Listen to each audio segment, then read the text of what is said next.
우리 하나님께서 여러분과 함께 하시고 이 시간 말씀을 통하여 우리 모두에게 큰 은혜 주시기를 바랍니다. 올해 입원하고 계시는 권사님을 신방을 했더니 그 권사님이 교회 한번 가서 내 자리에 앉아서 예배 드리면 한이 없겠다고 하는 그런 말씀을 하셔서 그렇게 많이 어려운 것도 아닌데요 하면서 제가 그 아드님에게 부탁해서 교회로 좀 오시라 그랬습니다. 올해 입원하고 있으니까 몸도 가벼우시고 그래서 아드님이 댕강 들어서 차에 싣고 오시면 우리 교회 휠체어 있으니까 그러고 오시면 되겠다고 했는데 아들에게 그 말을 하기 좀 어려웠는지 다른 교회 장로님이거든요. 그래서 결국에는 교회에 오셔서 그 소원을 이루지도 못하고 천국으로 가셨습니다. 제가 그 권사님 생각하면 예배를 우리가 편안하게 한 번씩 드리는 것이 이렇게 드리는 것이 참 귀한 일이다 이렇게 생각합니다. 그러니까 오늘 예배 오신 여러분들은 이 예배가 내 마지막 예배가 되어도 여한이 없는 예배가 되시기를 바랍니다. 나는 최선을 다 예배 드렸으니까 혹시 앞으로 내가 잘못되어도 전혀 후회가 없는 그런 상태로 살아가시면 좋지 않겠는가. 우리가 항상 예배를 드릴 때는 예배 드리는 것이 아무 어려움이 없잖아요. 근데 몸이 아프게 되면 예배 드리는 것 자체가 그렇게 사모하는 일이 되고 그런데 마음대로 예배를 드릴 수가 없는 것이죠. 예배 드리는 것은 우리 모두에게 하나님께 주신 큰 복이라 여기시고 이 시간 예배를 통해서 큰 은혜 받으시기를 주님 이름으로 축원합니다. 코로나로 인해서 신앙생활하기 좀 더 어려운 상황입니다. 예배를 가야 되나 말아야 되나 하는 그런 생각을 하는 사람들이 아직도 있고 또 예배 참석할 때마다 부담스러운 마음이 있는 그런 경우도 있는 것입니다. 기독교 전 역사를 보면은 예배를 편안하게 드린 때가 많지 않았습니다. 항상 예배 드리는 것이 살은판을 걷는 것 같고 생명을 걸고 예배 드리는 일이 항상 있어 왔습니다. 코로나로 인해서 우리가 예배 드리는 것은 정말 어려운 일이지만은 어려울 때일수록 예배도 잘 드리시고 하나님 믿는 믿음을 잘 지키시기를 바랍니다. 일제시대에는 신사참배 때문에 목숨을 걸고 성도들이 믿음 생활하지 않았습니까? 그런 걸 생각하면 요새는 신앙생활하는 것이 그만큼 어려운 것은 아니라는 것입니다. 오늘 말씀에 보면 예수님께서 제 아들과 가이사라 빌립보 지역으로 가셨는데 가이사라라는 말은 시저 황제라는 뜻입니다. 로마 황제를 가이사라 그러고 그래 빌립보라는 것은 그 당시의 왕 빌립을 말하는 건데 이 가이사라 빌립보 지역은 이스라엘의 최북단 지역입니다. 그 최북단 지역에 가면 요단강 발원지라 그래서 요단강이 여기서부터 시작된다는 그런 요단강 발원지도 있습니다. 그곳에는 오늘날은 없지만은 그 당시 헤롯이라는 유대 왕이 로마 황제 티베리우스라는 로마 황제를 신격으로 숭배하는 신으로 숭배하는 신전을 지었습니다. 흰 대리석으로 아주 대단히 그 웅장한 건물을 지어서 이렇게 로마 황제에게 바쳤던 거죠. 그곳에서 로마 황제는 사람이 아니라 신이라고 숭배를 받는 곳이기도 하고 그쪽에는 판이라는 신의 신전이 있는 곳입니다. 판은 그리스 로마 신화에서는 유심히 보면 판이라는 신이 있는데요. 판이라는 신은 사람 몸은 몸뚱아리는 염소 몸뚱아리고 그리고 그 위에 목 위는 사람인 괴물입니다. 이게 어떤 아가씨를 요정을 사랑해서 요정이 도망을 가다가 누구의 도움을 청하고 그 요정이 갈대로 변한다는 이야기가 그리스 신화에 나오는데 그래서 이 판이라는 신은 어떤 사람들을 두렵게 하는 공포의 신이라고 말해집니다. 공포. 사람들에게 누구나 공포라는 것이 있는데 두려움이 있는데 공포를 지배하는 신이 판이라는 신이라는 거고 영어 단어 중에서 패닉이라는 말이 있어요. 공포란 단어인데 패닉이라는 말이 판에서 나왔습니다. 판신에서 나온. 그러니까 가이사라 빌립보 지방에서 예수님께서 거기서 제자들에게 뭔가 대화를 나누셨는데 그곳에 뭐가 있느냐 하면은 황제 신전이 하나 있고 또 저쪽에는 판 신전이 있는 곳입니다. 그곳에 예수님께서 제자들에게 사람들이 나를 누구라 하느냐 너희들은 나를 누구라 하느냐 그 질문을 하셨고 베드로가 나서서 주는 그리스도시요 살아계신 하나님의 아들이십니다. 예수님께서 기특하게 계시고 바요나 시몬아 네가 복이 있다. 이를 알게 하니는 하늘에 계신 내 아버지시다 하면서 너는 베드로라 이 반석 위에 내 교회를 세울 것이다는 그 말씀을 하신 것입니다. 이 말씀을 예수님께서 가이사라 빌립보에서 하신 것은 두 가지 뜻이 있는데, 하나는 로마 황제가 신이라고 믿고 있는 그곳에서 너희들은 진정한 신이 누구냐, 진정한 지도자가 누구냐는 그 질문이 하나 있고, 또 공포의 신이 있는 그곳에서 너희들은 어떻게 생각하냐, 이 공포의 신에게 너희들도 두려움으로 가득 차겠느냐는 그런 질문을 하는 것입니다. 사람을 지배하는 두 가지 중에, 그 중에서 중요한 두 가지가 있는데, 하나는 어떤 사람이 지배력 하는 것입니다. 사람은 다양한 지도력, 지배를 받고 있는데, 정치적으로 지배를 받기도 하고, 경제적으로 지배를 받기도 하고, 그런 다양한 지배를 받고 있습니다. 또 하나는 사람은 두려움 속에 살아가고 있는데, 코로나로 해서 온 세상 사람들이 나름대로 두려움을 가지고 있는 것이죠. 행여나 내가 코로나에 걸릴까? 코로나에 걸린 사람 중에서 치사율 높지 않지만 행여나 또 내가 죽을까 하는 두려움들이 있는 것입니다. 사람이 이렇게 진정으로 섬길 사람을 제대로 선택하고 또 두려워할 것을 두려워하는, 두려워하지 말아야 될 것을 두려워하지 말아야 되는, 그것을 예수님께서 가르치기 위해서 아마 이 말씀을 하신 것 같습니다. 사람이 두려워하는 것들은 일반적으로 세상의 헛개비 같은 것도 두려워하고 바이러스도 두려워하지만은 사람이 가장 두려워하는 것은 정치 권력 같은 것입니다. 북한 사람들은 지나간 7, 80년 동안 한 사람 밑에서 공포의 정치 밑에서 자유를 억압당하고 살아가고 있죠. 거기서 7, 80년 동안 살아가게 되면은 자신도 모르게 순응을 해가는 것 같긴 해요. 그러나 옆에서 보면은 제3자의 시각에서 보면은 끔찍한 것입니다. 2006년도에 제가 서울에서 감사를 하면서 중국의 장백, 중국 백두산 그 근처에 송강이라는 곳에 교회를 지으면서 중국을 방문한 적이 있었는데, 이제 심양에서 비행기를 내리고 저 송강까지 간 데는 차로 한 18시간쯤 굉장히 먼 거리를 가야만 했습니다. 가는 길에 어디를 들렀는가 하니 가다 보니까 환인시라는 곳을 들렀습니다. 환인시라는 곳에 가보니까 생소한 것이지만 환인이라는 것이 옛날에 그 고구려 고주몽이 나라를 세운 곳이 바로 졸본이라는 곳인데요. 졸본 부여라 그러기도 합니다. 졸본이라는 곳인데 환인이 옛날에 졸본이더라고요.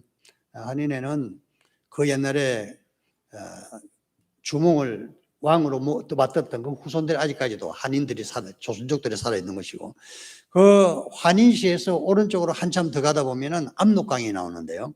압록강 강변에 도시가 하나 있어요. 그 도시가 장백시라는 곳입니다. 우리가 방문한 곳이 장백교회라는 곳인데요.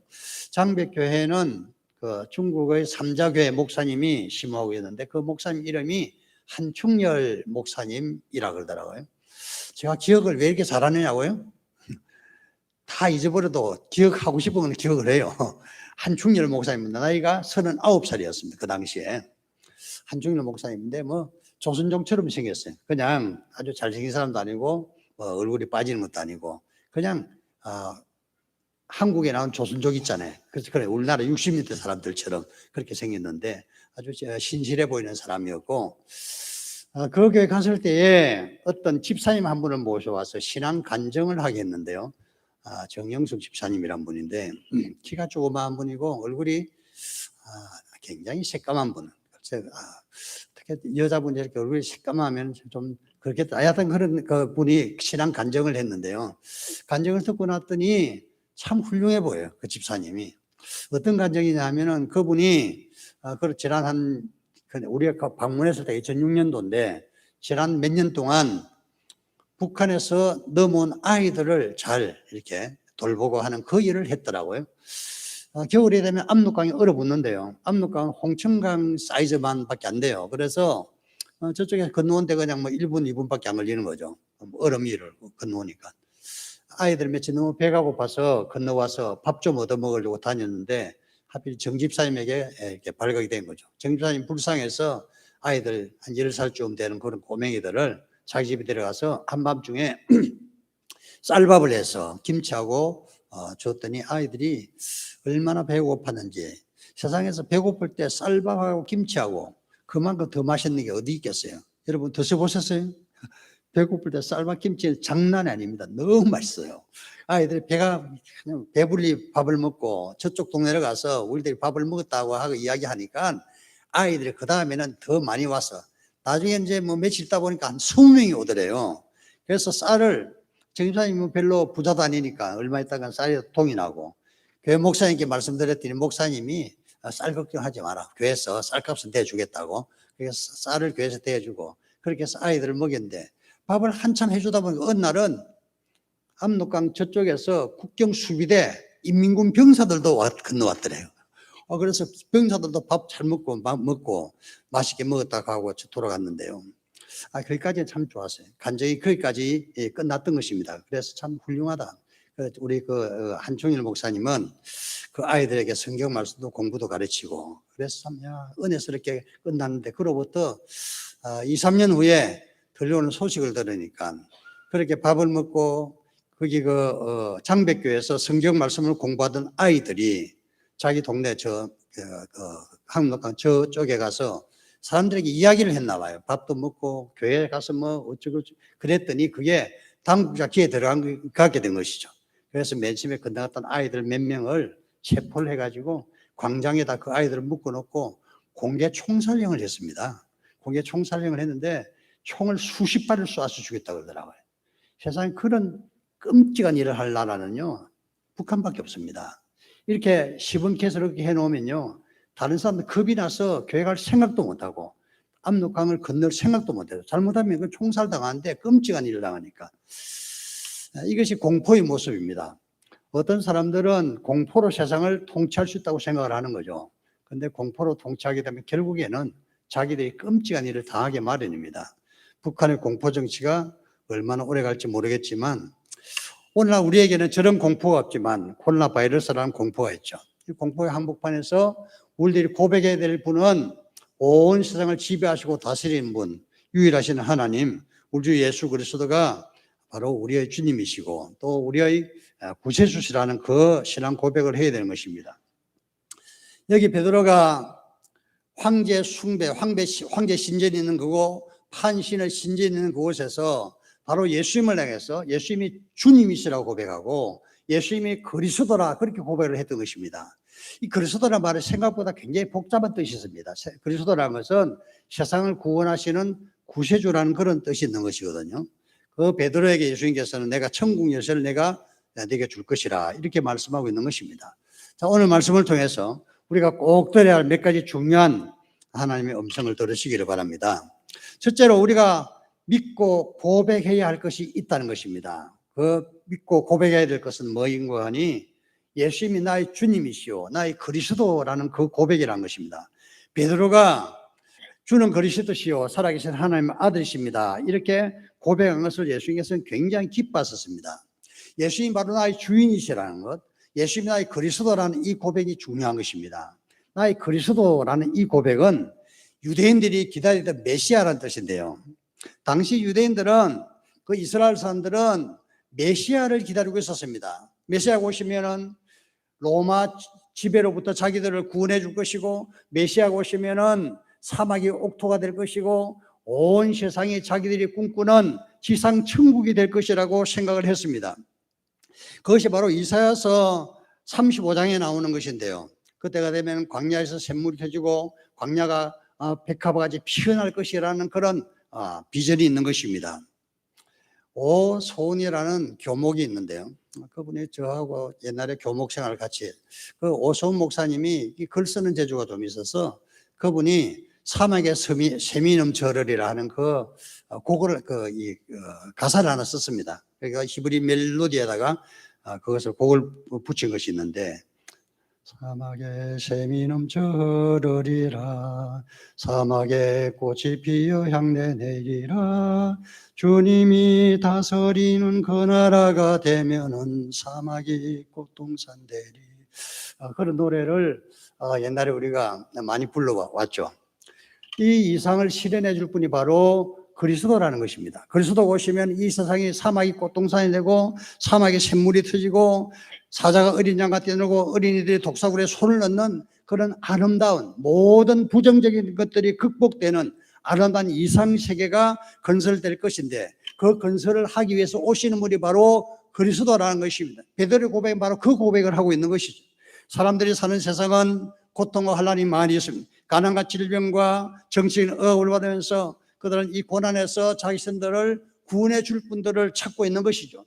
보통 사람들이 자기 자신들의 메시아는 이 세상의 지배자에게서 찾는 것 같습니다. 우리나라 대통령 선거가 되면은 바로 내가 그 이상을 실현할 사람이라고 야당에서나 여당에서는 그렇게 말하죠. 근데 우리가 정치적으로 대통령을 뽑아서 그 사람이 메시아 역할을 하는 사람들은 본 적이 없습니다. 결국에는 깜방을 가거나 안 그러면 뭐 좋지 못한 종말을 맞는 것을 볼 수가 있는 것입니다. 사람들은 어떤 특별한 사람에게서 정치적인 어떤 이 세속적인 메시아를 추구하는 경향이 있어요. 중국은 모택동이라는 사람이, 마오쩌둥이라는 사람이 그들을 가난에서 해방시켜주고 이상세계를 건설해 줄 것이라 생각했지만, 모택동 지하에서 중국은 얼마나 많은 사람들이 학살당했는지 말로 다 할 수가 없습니다.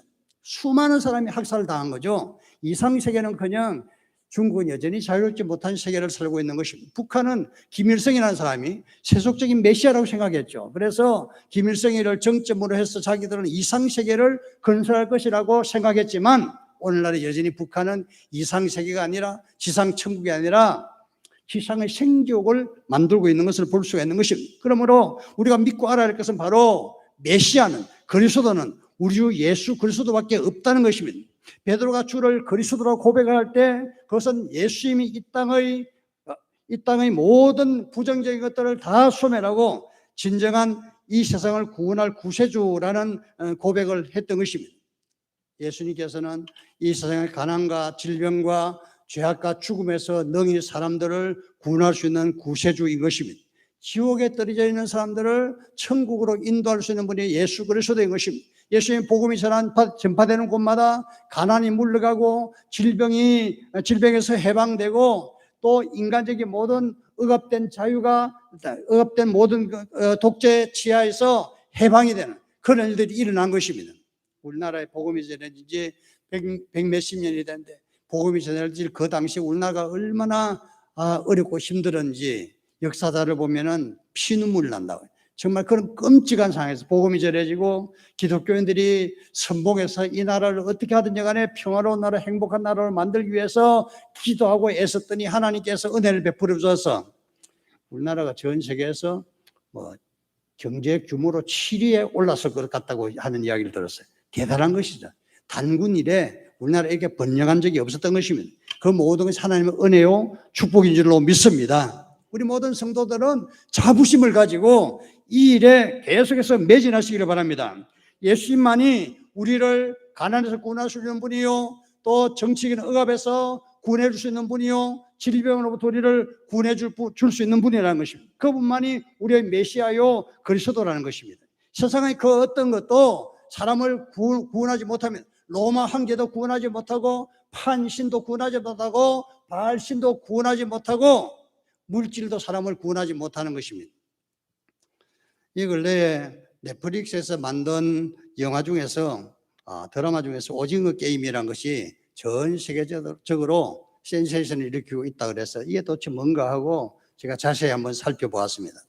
오징어 게임이란 뭔데 사람들이 전 세계 넷플릭스에 들어간 모든 나라에서 시청률 1위를 찍었는가? 대단한 것이죠. 한국 사람들이 만든 드라마가 전 세계 사람들이 다 너무나 열렬히 시청하는 드라마가 됐다 그러니까요.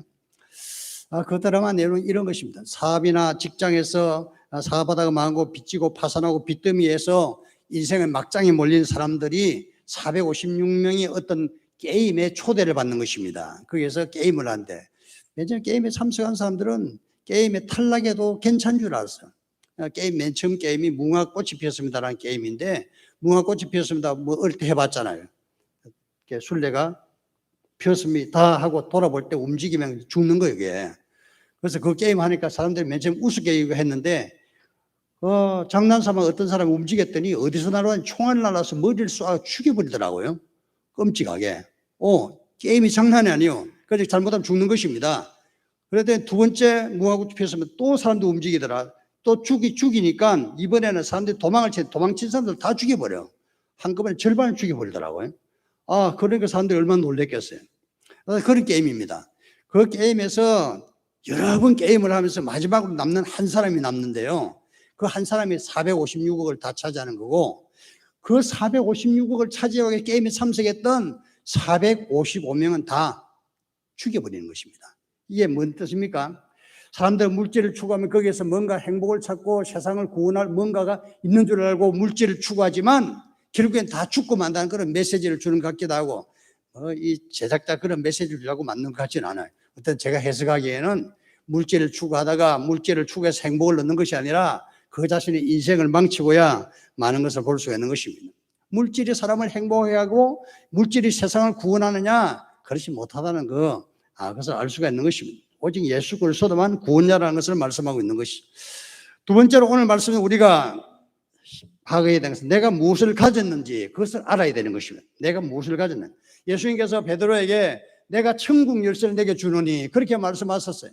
그래서 베드로는 천국 열쇠를 받은 것입니다. 보이는 열쇠를 받은 것은 아니에요. 어떤 사람들은 천국 열쇠를 받았으면 황금 열쇠인가? 그런 것은 아니고 그저 천국 열쇠는 어떤 열쇠냐면 천국에 들어갈 수도 있는 열쇠이고 천국에 들어가서 뭔가 모든 것을 누릴 수 있는 그런 열쇠라고 생각하면 됩니다. 천국 열쇠를 받았습니다. 저도 천국 열쇠를 받았고 여러분들도 천국 열쇠를 받은 것입니다. 여러분 천국 열쇠를 하나씩 가지고 있는 것입니다. 천국 열쇠를 천국은 주인이 누구냐 하면 하나님 아버지가 주인입니다. 하나님 아버지 주인인데 누구에게 열쇠를 주냐면은 그 아들, 딸들에게 열쇠를 나눠주는 것이죠. 천국 열쇠는 아들, 딸들이 열쇠를 받을 수가 있는 것입니다.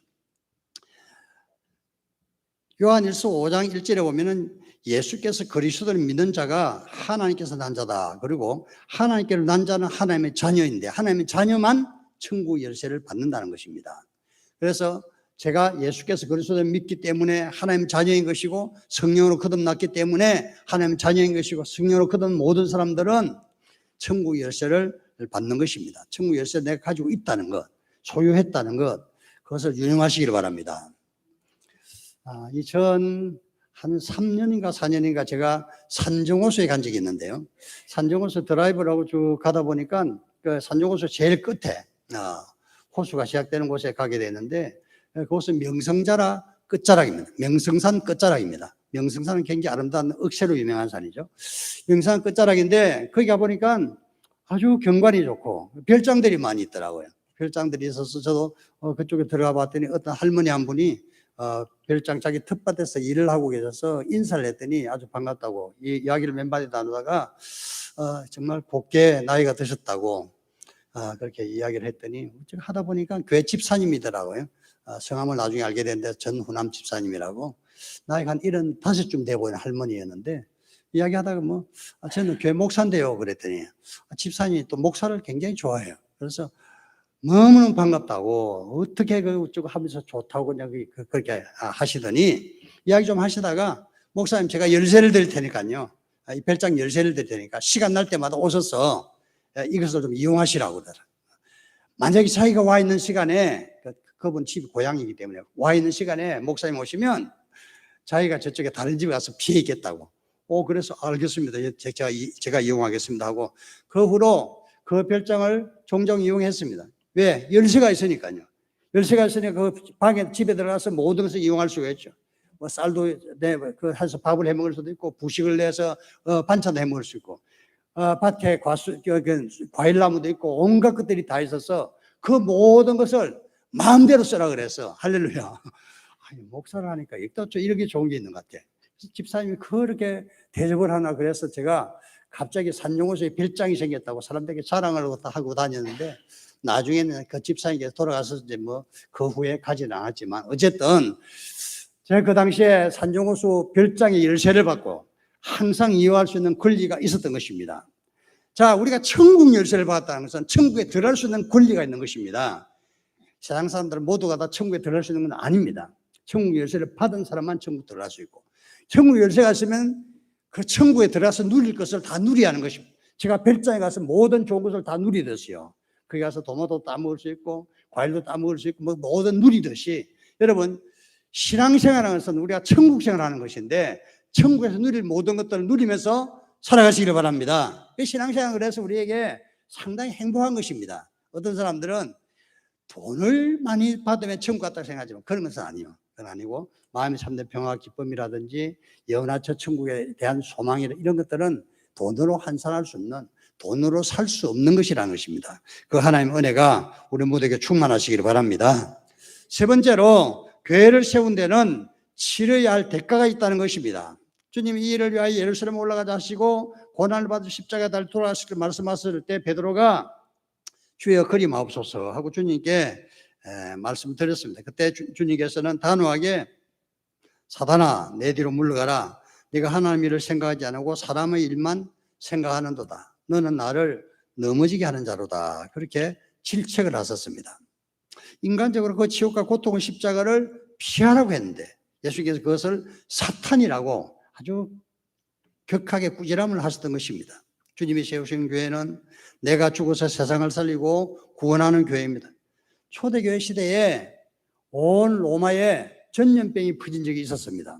전염병이 퍼져서 사람들이 전염병 걸린 사람들을 어디 내쫓기도 하고 또 시체가 길거리에 나뒹굴기도 하고 그런 일이 있었는데 그때 로마의 지하 카타콤에서 지하 동굴 같은 데서 지하 땅굴에서 생활하던 기독교인들이 한밤중이 되면 밖으로 나와서 이렇게 버려진 어떤 환자들을 돌보기도 하고 널브러진 시체들을 다 모아 수습을 해서 장례를 치러주기도 하고 그런 일을 지속적으로 해왔습니다.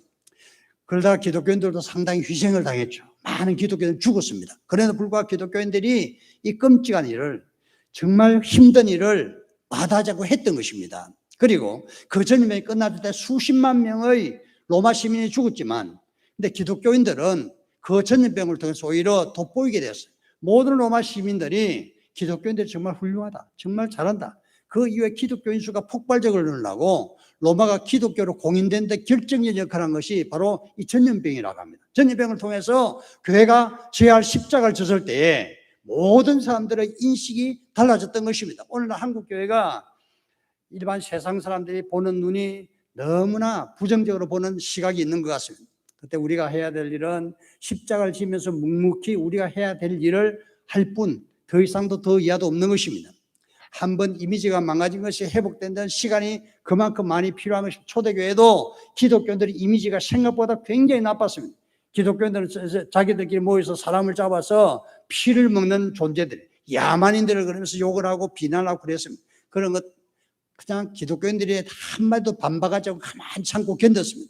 그러다가 어른이 있을 때 기독교인들이 십자가를 졌을 때 기독교 교회가 온 세상을 지배하는 그런 놀란 신앙이 되었던 것이고 로마가 기독교화되고 온 세상 기독교가 퍼져가는 곳마다 이 십자가의 정신으로 세상이 변화되고 아름답게 천국으로 변화되는 것을 볼 수 있는 것입니다. 우리는 십자가의 군사로 부름을 받았어요. 우리는 각자 져야 할 십자가가 있는데요. 그 십자가가 아무리 어렵고 힘들더라도 기꺼이 용감하게 지시기를 바랍니다. 십자가를 지시기를 바랍니다. 가정에 져야 할 십자가 있고 사회에서 져야 할 십자가가 있고 교회에서 져야 할 십자가가 있는데 내 십자가 때로 너무나 힘들어서 그것을 피하고 싶겠죠. 피하고 싶은 십자가가 있습니다. 성도 지고 내 십자가 너무나 힘들어 보여서 저도 그 기도할 때마다 마음이 아프고 눈물 나는 그런 성도들이 한둘이 아닙니다. 그럼에도 불구하고 하나님께서 그에게 그 십자가를 지라고 하신다 그러면 우리가 그것을 피할 길이 없는 것입니다. 주님께서 우리에게 어렵고 힘든 십자가를 지라고 하신다 할지라도 우리 주님께서 요구하신다면 기꺼이 지시는 십자가 용사들이 되시기를 주님 이름으로 축원합니다. 기도하겠습니다. 사랑하는 하나님, 오늘 말씀을 통해서 우리에게 깊은 깨달음을 주시고 이 말씀대로 살아갈 수 있는 용기를 허락하여 주시옵소서. 우리 하나님 아버지, 예수 그리스도만이 우리의 우왕이요 세상의 지배자라는 것을 우리가 깨닫고 믿고 의지하며 주님만을 높이는 저희들을 되게 하여 주시옵소서. 우리가 천국 열쇠를 받았다는 사실, 그것을 누릴 수 있는 은혜도 허락하여 주시옵시고 주님의 교회를 위하여 내가 지어야 할 십자가가 있다는 것, 그 십자가를 회피하지 않고 용감하게 질 수 있는 은혜도 허락하여 주시옵소서. 사랑하는 우리 하나님께서 우리 모든 성도들의 몸과 마음을 지켜주셔서 이 험한 세상에서 코로나 치하에서 우리가 실족하지 않고 더욱더 믿음이 굳건해지고 제할 십자가를 짐으로써 모든 세상 사람들로부터 인정받고, 그래서 이 코로나 끝난 이후에 교회가 더욱더 발전하고 성장할 수 있도록 주여 은혜를 더하여 주시옵소서.